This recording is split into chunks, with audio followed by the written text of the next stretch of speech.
Ia bisa jadi siapapun, wujud sempurna dari imajinasi tergelapmu. Tapi ia bukan manusia. Namun setiap sentuhannya membawa maut. Malam itu hujan rintik membasahi tanah di bawah pohon pisang. Becek, licin, angin dingin membawa bau amis dan lembab dari bunga pisang busuk. Dalam gelap terdengar napas terengah.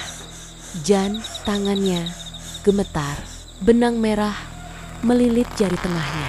Ujungnya menembus kelopak pisang yang tampak seperti mulut. Dari sana menetes cairan kental hitam kemerahan, bau besi dan bangkai. Menetes di tanah dan mengeluarkan asap tipis seperti darah lama yang mendidih.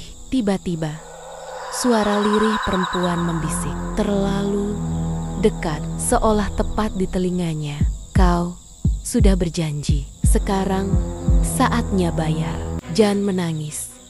Ia menarik benang itu, tapi semakin ditarik, jari-jarinya malah ikut terseret. Ingin kabur, tapi kakinya lumpuh. Petir menyambar.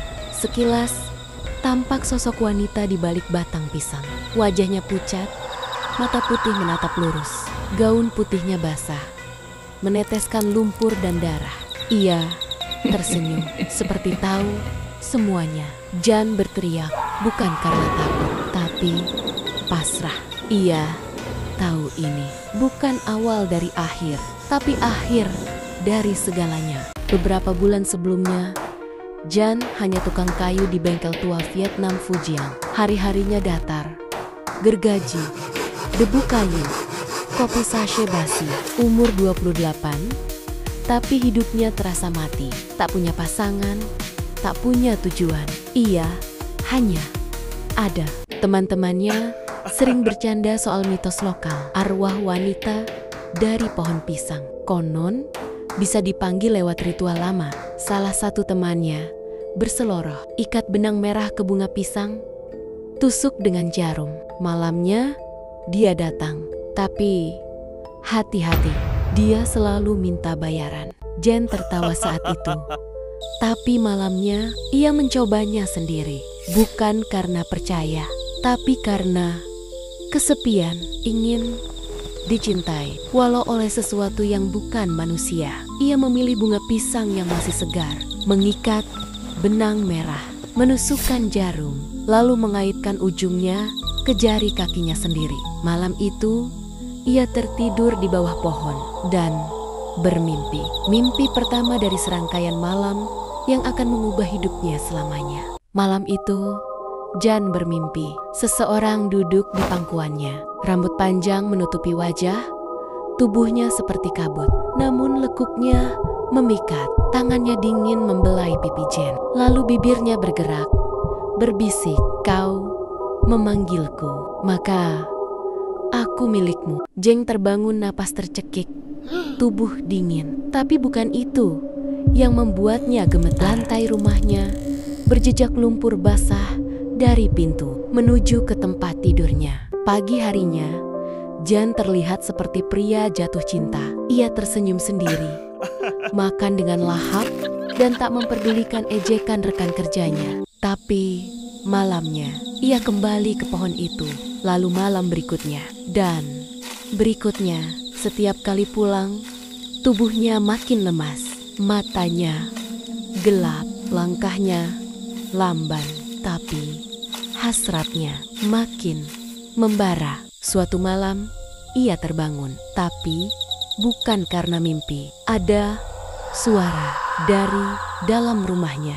"Jan, buka pintu, aku ingin masuk." Suaranya lirih, perempuan. Jan menggigil. Ia berjalan ke arah dapur.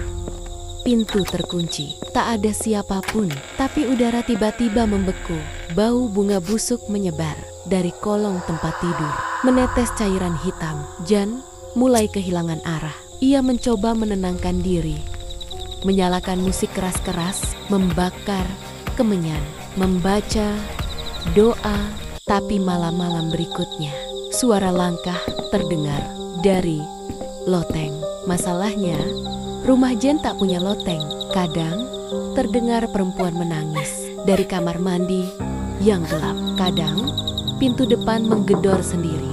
Jan makin hancur. Jika ia tak datang ke pohon itu, tubuhnya menggigil, kulitnya memar, dan pikirannya berdenyut. Seperti kecanduan, bukan hanya pada sosok itu, tapi pada sesuatu yang tak bisa ia jelaskan. Suatu malam, ia mencoba tidur di rumah temannya. Jam 2 pagi, HP-nya berdering.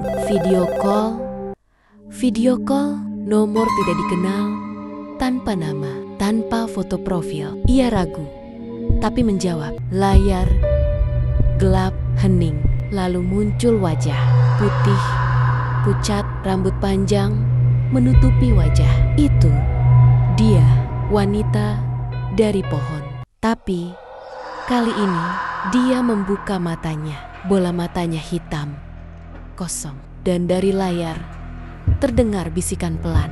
Aku tetap milikmu, kemanapun kau pergi. Jeng melempar HP-nya, tapi suara itu masih terdengar dari belakangnya. Tawa perempuan, dekat, sangat dekat. Jeng akhirnya menyerah. Ia kembali ke pohon tua itu. Kali ini dengan benang merah yang diikat di jari tangannya, sebuah simbol niat untuk mengikat arwah itu. Bukan sekadar memanggilnya. Aku ingin menang undian $2 juta. Berikan padaku. Bentaknya. Napas memburu. Angin berhenti. Suara malam menghilang. Lalu dari balik batang pohon yang membusuk, sosok itu muncul pelan. Ia bisa membaca pikiranmu, menjelma dari bayangan, hasrat, dan ingatanmu. Wujudnya sempurna, namun setiap sentuhannya membawa maut, tentu. Tapi aku ingin bayaran lebih besar. Apa?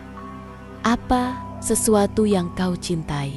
Jeng terdiam, tapi ambisinya lebih besar dari logikanya. Ia mengangguk. Beberapa minggu kemudian, Jeng benar-benar menang $2 juta. Ia berhenti bekerja, membeli rumah, mobil, hidup mewah. Di sebuah pameran, ia bertemu Mei. Mei datang seperti cahaya, lembut, penuh ide, dan mengisi kekosongan hidup Jeng tanpa banyak tanya. Mereka menikah cepat, terlalu cepat, seolah semesta sedang memberi sebelum merampas. Namun, malam-malam berikutnya mulai berubah. Dari lemari kayu tua, terdengar ketukan jam 2 pagi selalu 3 kali. Cermin kamar mereka retak tanpa alasan. Ikan peliharaan mereka mati satu persatu. Semua dalam posisi mengambang ke atas. Dan suatu malam, Mei menjerit dari dalam kamar mandi. Jeng berlari ke kamar mandi. Mei terduduk di lantai, pucat, menangis. Dengan suara gemetar, ia menunjuk ke sudut cermin. Dia berdiri di belakangmu. Esoknya, Mei jatuh sakit. Darahnya terinfeksi, tapi tak ada diagnosa jelas. Setiap malam tubuhnya menggigil, kulitnya memucat, seperti mengering dari dalam. Jeng bingung, panik, dan mulai takut pada segalanya, pada suara, pada bayangan, pada pantulan cermin. Ia sadar, bayaran itu sedang ditagih. Dan malam itu, ia bermimpi. Dalam mimpi, Mei terbaring di peti mati. Wajahnya damai. Jan menangis di sampingnya. Tapi ketika ia membungkuk untuk menciumnya, sepasang tangan dingin melingkar di lehernya dari belakang. Dan sosok wanita itu berbisik di telinganya. Segala yang kau nikmati, kini harus dibayar. Dalam keputusasaan, Jeng membakar pohon pisang itu. Ia menyiram bensin, menyalakan api, lalu menatap pohon itu gosong jadi abu. Namun malamnya, ia mimpi buruk. Pohon pisang itu tumbuh kembali, tapi di dalam rumahnya. Dari lantai kamar, tunasnya muncul, meliuk seperti hidup. Esok paginya, saat bangun, Jen benar-benar menemukan tunas pohon kecil di pojok kamar. Mei makin parah, tubuhnya lemas, kulitnya pucat keabu-abuan. Dan setiap malam, ia mengigau, menyebut satu kalimat. Dia datang. Dia berdiri di ujung ranjang, membawa benang merah. Mei tidak bisa tidur lagi. Setiap malam, ia terbangun sambil menangis, Tubuhnya seperti kehilangan berat dan aroma pisang busuk memenuhi kamar. Malam ke-40, Mei hilang. Jen terbangun sendirian. Tidak ada suara, tidak ada jejak, tidak ada darah. Hanya benang merah terikat longgar di sisi ranjang, ujungnya menghilang ke lantai. Ia coba menarik benang itu, tapi tak habis-habis. Semakin ditarik, semakin dalam, seperti masuk ke tanah.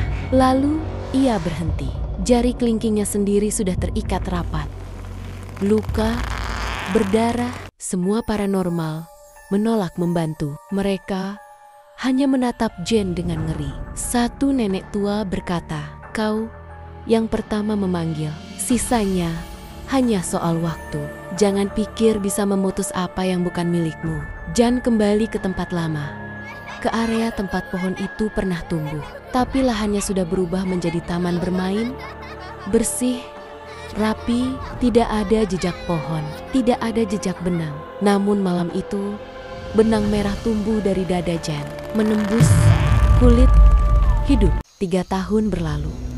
Rumah peninggalan Jeng dibiarkan kosong, tak ada yang berani mendekat. Tapi pohon pisang di halaman itu justru tumbuh besar. Meski tak pernah ada yang menanamnya, warga sekitar sering mencium bau amis yang menyengat saat lewat malam-malam. Dan dari kejauhan, beberapa mengaku melihat sosok pria duduk diam di bawah pohon itu. Bahu membungkuk, kepala tertunduk, kadang terdengar tawa pelan, kadang isak tangis, seolah sedang berbincang dengan sesuatu yang tak terlihat. Suatu malam, seorang anak tetangga mengintip dari jendela rumah kosong itu.